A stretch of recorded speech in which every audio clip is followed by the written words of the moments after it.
এই রনো, জন্মদিনে এত বেলা অবধি ঘুমোতে নেই। পরি কোথায়? প্রত্যেকবার জন্মদিন প্রত্যেকবারই আমি ফাঁসি। জন্মদিনে বোনের মুখ না দেখে সে চোখই খুলবে না, যেন বোনকে চোখে হারাচ্ছে।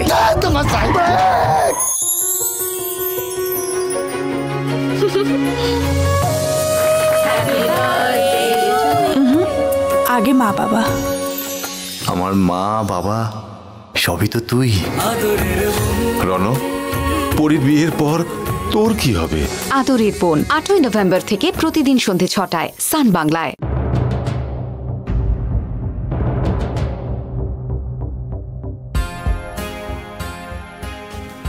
Good morning Surya. Good morning aunty. আরে বসো বসো বসো।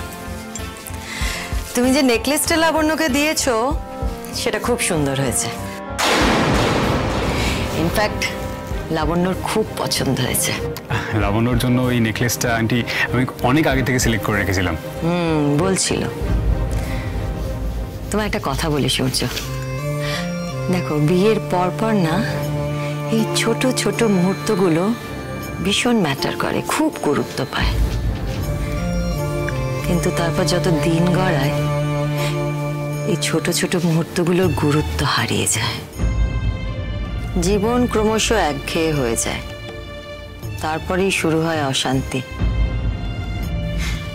তখন এই ছোট ছোট ভালো লাগার মুহূর্তগুলো মানুষ আর নোটিস করে না। তখন মানুষ না ভালোর মধ্যে খারাপ খোঁজার চেষ্টা করে, খারাপের মধ্যে যে ভালো আছে সেটাকে তারা দেখতেই পায় না। আর এইভাবেই একটা একটা করে সম্পর্কে সুতো ছিঁড়তে থাকে। আর এইভাবেই সম্পর্কের সুতোগুলো ছিঁড়তে ছিঁড়তে সম্পর্কটাই শেষ হয়ে যায়। আমি কিন্তু চাই না আমার মেয়ে লাবণ্যর জীবনে এমন কিছু ঘটুক। তাই তোমার কাছে আমার একটাই রিকোয়েস্ট, আজ যেভাবে তুমি আমার মেয়ে লাবণ্যকে ভালোবাসছো, ভালো রাখছো, আমি আশা করব তুমি সারা জীবন আমার মেয়েকে এইভাবেই ভালোবাসবে, ভালো রাখবে। হ্যাঁ আন্টি, আমি আপনাকে কথা দিচ্ছি, আমি লাবণ্যকে সারা জীবন ভালোবেসে যাব, খুব ভালোবাসবো। লাবণ্যকে এর থেকে বেশি আমি সুখে রাখবো। আসলে কি বলো তো, তোমার বাবা মার তো মত ছিল না এই বিয়েতে। বাবা মার ইচ্ছের বিরুদ্ধে গিয়ে তোমরা বিয়ে করেছো, আর সেই জন্যই বাবা মা তোমার সঙ্গে কোনো সম্পর্ক রাখতে চাননি। ইনফ্যাক্ট তোমার বাবা তারপর অসুস্থ হয়ে পড়েছেন। দেখো, এখন নতুন নতুন বিয়ে হয়েছে, এই ব্যাপারগুলোকে তুমি হয়তো খুব লাইট ভাবে নেবে, কিন্তু গড ফরবিড এমন দিন না আসুক তবুও যদি তোমার আর লাবণ্যর মধ্যে কখনো কখনো কোনো রকম মিসআন্ডারস্ট্যান্ডিং হয়, তখন কিন্তু তুমি লাবণ্যকে দোষারোপ করবে। এরকম কোনোদিনও হবে না। এখানে লাবণ্যর তো কোনো দোষই নেই, যার ডিসিশন নেওয়ার সেটা আমি নিয়েছি। তোমার বাবা কেমন আছেন সূর্য? ভালোই আছেন, আউট অফ ডেঞ্জার। ভালো। সূর্য, আমি চাইছি যে তোমার বাবা একটু সুস্থ হয়ে উঠলে তুমি লাবণ্যকে ওনাদের কাছে নিয়ে যাও। দেখো, ওনারা তো লাবণ্য সম্পর্কে শুনেছে, লাবণ্যকে দেখেনি, ওর সঙ্গে কথা বলেনি। আমার মনে হয় লাবণ্য ওনাদের সামনে গিয়ে দাঁড়ালে, ওনাদের সঙ্গে কথা বললে ওনারা লাবণ্যকে মেনে নেবেন। এ তো আরেক সমস্যা সৃষ্টি হলো। এবার আমি কি করব? সূর্য? হ্যাঁ হ্যাঁ আন্টি, বলুন। কি ভাবছো? কিছু না আন্টি। তাহলে কবে নিয়ে যাচ্ছ লাবণ্যকে তোমাদের বাড়ি? হ্যাঁ, কিন্তু আন্টি বাবা তো এখন হসপিটালাইজড, আর কবে বাড়ি ফিরবে সেটা আমরা জানি না। ডক্টরের সাথে কনসাল্ট করে তারপর ডিসিশন নিতে হবে। আর ডক্টর তো স্ট্রিক্টলি বলে দিয়েছে যে বাবাকে এখন কোনো রকম ভাবে উত্তেজিত করা যাবে না। হ্যাঁ, সে তো অবশ্যই ঠিক। তাহলে যা করার উনি সুস্থ হওয়ার পরেই করো। কিন্তু আমি চাই যে তোমরা তোমার বাবা মার সঙ্গে যে ঝামেলাটা আছে সেটা মিটিয়ে নাও, না হলে আমার কেমন নিজেকে অপরাধী বলে মনে হচ্ছে। মালিনী, চা করতে কত সময় লাগে রে? দে দে। এই তো হয়ে গেছে, এবার তুমি খেয়ে বলো তো কেমন হয়েছে। হ্যাঁ, সে তো বলতেই হবে, ভালোই হবে মনে হয়।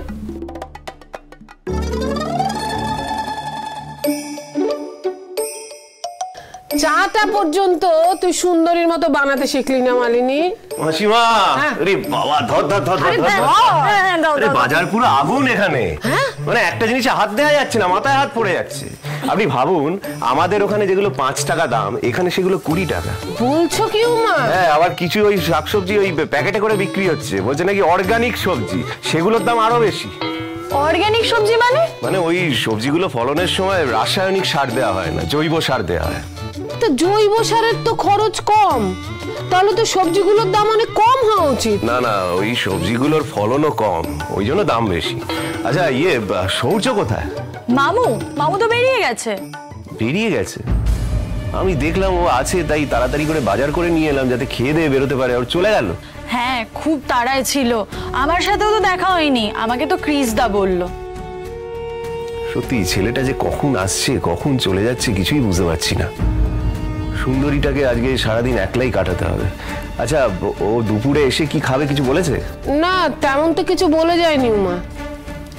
না, দেখি তাহলে ওকে ফোন করে দেখি একবার।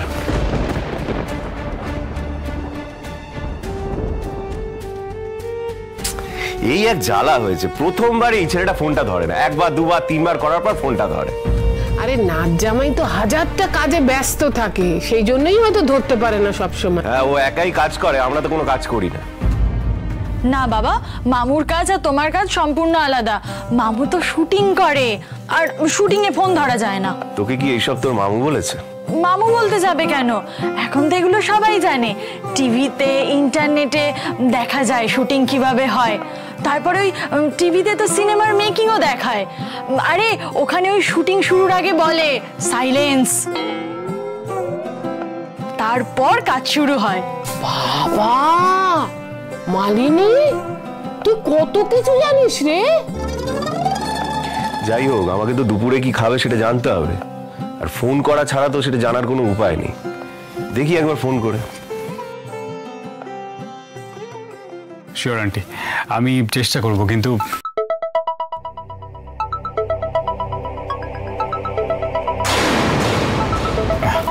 আন্টি জাস্ট 1 মিনিট, আমি এক্ষুনি আসছি।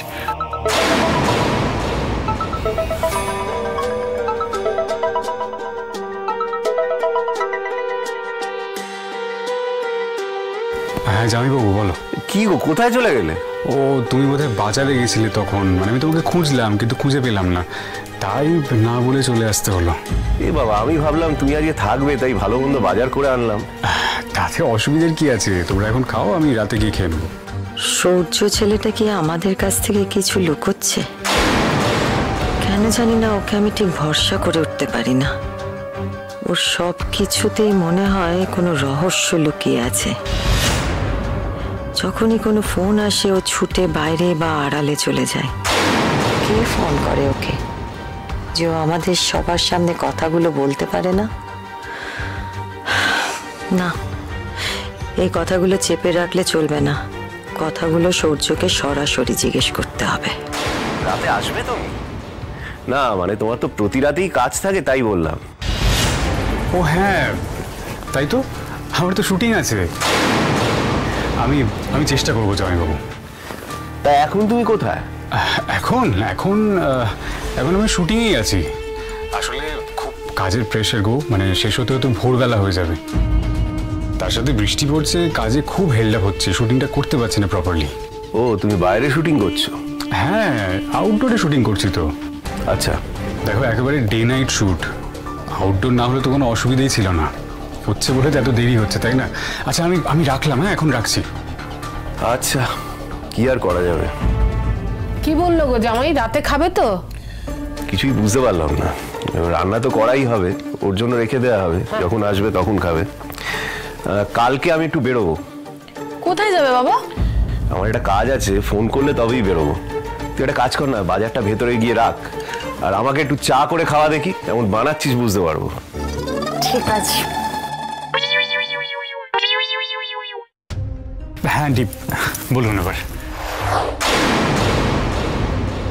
সূর্য, আমি একটা জিনিস নোটিস করেছি, যখনই তোমার ফোন আসে তুমি কিন্তু ফোনটা আমাদের সামনে রিসিভ করো না, কোথাও চলে যাও। কেন বলো তো? আসলে আন্টি, তুমি কি আমাদের কাছ থেকে আবার কিছু লুকাচ্ছ সূর্য? আন্টি আমি তো আপনাদের সবকিছু বলে দিয়েছি, আর লুকানোর তো কিছু নেই আমার। নেই যখন তখন সকলের সামনে কেন ফোন রিসিভ করতে পারো না? আসলে ফোনটা কাজের ছিল তো তাই। কি এমন কাজ করো সূর্য? না মানে আমরাও কাজ করি, আমাদের যখন কাজে ফোন আসে আমরা তো সকলের সামনে কথা বলি, অথচ তোমার যখন ফোন আসে তুমি আমাদের কারোর সামনে কথা বলতে পারো না উঠে। বাই দ্য ওয়ে, তুমি কি কোনো ইললিগাল বিজনেস করছো? সেগুলো আমরা জানতে পারলে তুমি বিপদে পড়বে, এরকম কিছু ব্যাপার আছে কি? আন্টি আপনি এগুলো কি বলছেন? মানে আমি ক্যাজুয়ালি জাস্ট ফোনটা নিয়ে গেলাম। মানে মামনি প্লিজ থামো এবার।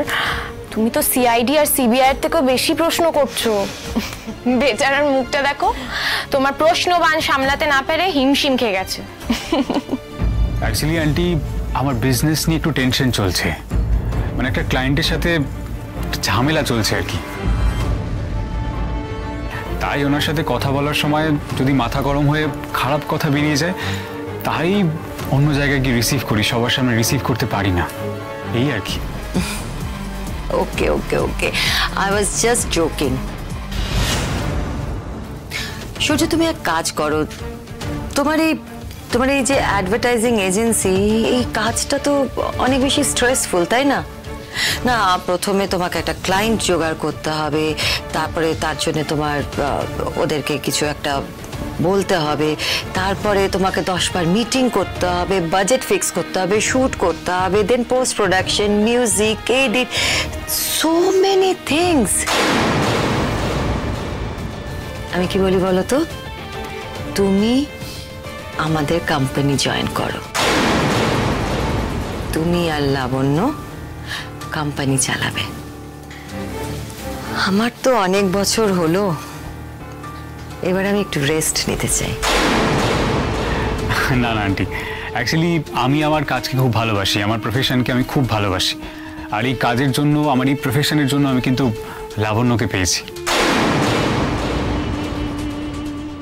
আর লাবণ্য তো আপনার কোম্পানি বেশ ভালোই সামলাচ্ছে। হ্যাঁ মামনি, সৌর্যকে তুমি কাজ ছাড়তে বলো না, বরং ওর যেটা ট্যালেন্ট রয়েছে, ও যেটা ভালোবাসে সেটাই করুক না। ওর মতন ক্রিয়েটিভ একজন আমাদের ইন্ডাস্ট্রিতে এলে হাঁপিয়ে উঠবে, ও ওইসব পারবে না। থ্যাঙ্কস লাবণ্য। থ্যাঙ্কসের কি আছে, যার যেটা করতে ভালো লাগে তার তো সেই কাজই করা উচিত, তাই না?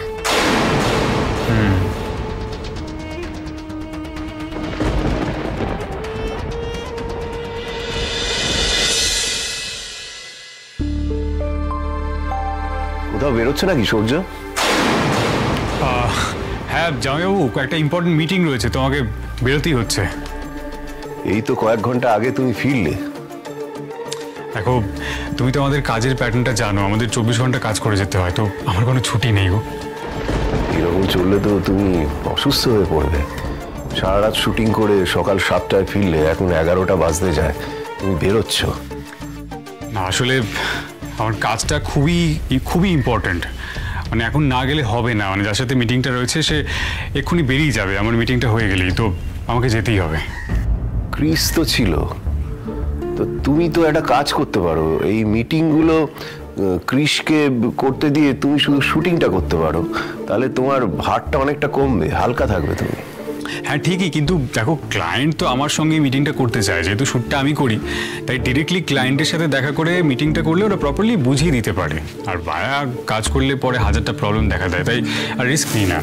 সবই বুঝতে পারছি, কিন্তু সৌর্য তোমাকে একটা কথা মাথায় রাখতে হবে, তুমি এখন আর একা নও, তোমার সাথে সুন্দরীও আছে। তুমি এই যে বাড়িতে থাকো না, সেটা এখন কোনো সমস্যা হচ্ছে না, কারণ এখন আমরা তোমার বাড়িতে আছি। কিন্তু আমরা তো সারা জীবন তোমার বাড়িতে থাকবো না, তখন সুন্দরীর সমস্যা হবে, একেবারেই একা হয়ে যাবে আর কি। আর তাছাড়া কলকাতা শহরটা ওর কাছে নতুন, তুমি আর কৃষকে ছাড়া ও কাউকে চেনে না, ওর কোনো বন্ধুও নেই, রাস্তাঘাটও ওর কাছে অচেনা, তাই বাইরে বেরোনোর কোনো উপায় নেই। এই বাড়িতে তার উপর তোমরা মাত্র দুজন মানুষ, বাড়ির কাজ করে যে সময় কাটিয়ে দেবে সেটাও সম্ভব নয়। দেখো, আমি তোমার সব কথাগুলো বুঝতে পারছি, কিন্তু সুন্দরীকে কোম্পানি দেওয়ার জন্য আমি নিশ্চয়ই নিজের কাজের প্যাটার্নটা চেঞ্জ করে নিতে পারি না। দেখো সূর্য, আমি তোমাকে তোমার কাজ বদলাতে বলছি না, আমি শুধু বলছি তুমি সুন্দরীকে একটু সময় দাও আর তোমার কাজটাকে ভাগ করে নাও, তাহলে তোমারই সুবিধা হবে। দেখো, তোমার কথা আমি বুঝতে পারছি, কিন্তু আমাদের ফিল্ডে এইভাবে কাজ হয় না গো। মানে প্রত্যেকটা ফিল্ডেরই তো নিজস্ব কিছু প্যাটার্ন রয়েছে, নিজস্ব কিছু নিয়মাবলী রয়েছে, তো সেটা তো আমাদের মেনটেন করতে হয়। অবশ্যই হ্যাঁ, আমি তোমার কাজটা খুব একটা ভালো বুঝি না, কিন্তু তোমার কাজের ধারা দেখে যেটা মনে হলো সেটাই বললাম। এখন শোনা না শোনা তোমার ব্যাপার। দেখো জামাইবাবু, তুমি কিন্তু শুধু শুধু আমার উপর রাগ করছো।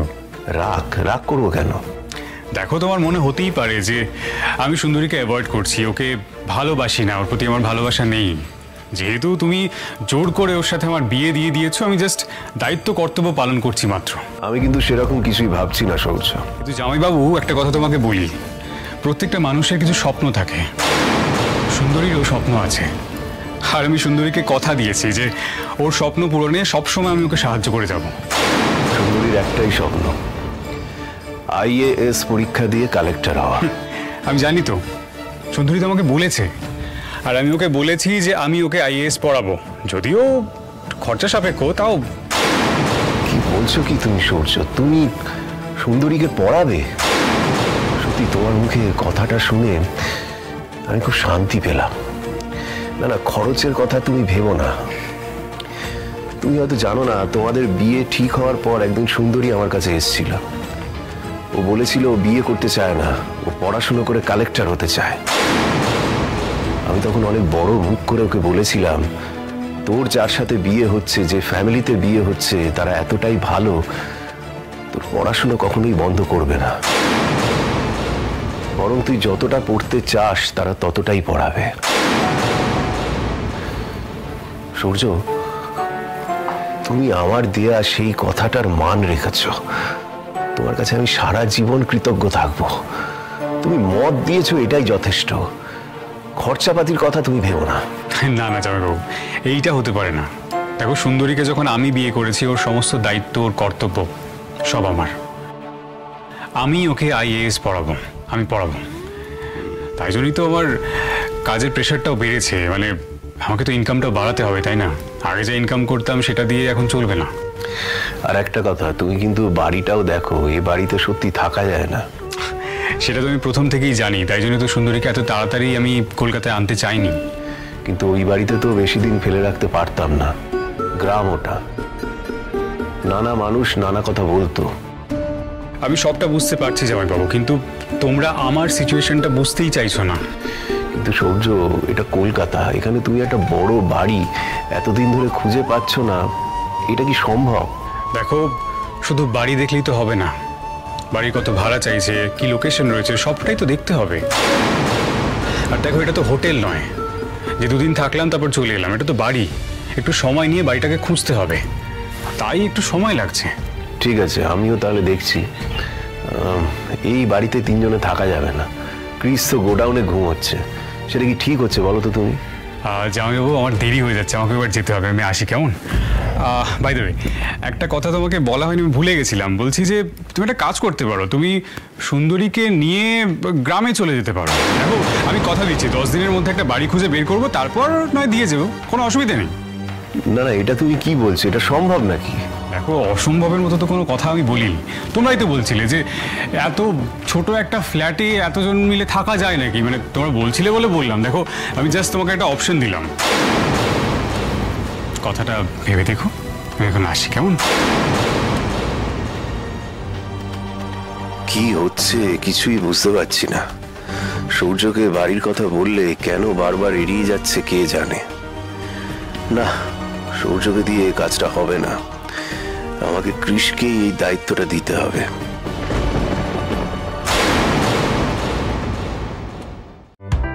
অফারটি শুধুমাত্র ভারত ও বাংলাদেশের দর্শকদের জন্য প্রযোজ্য।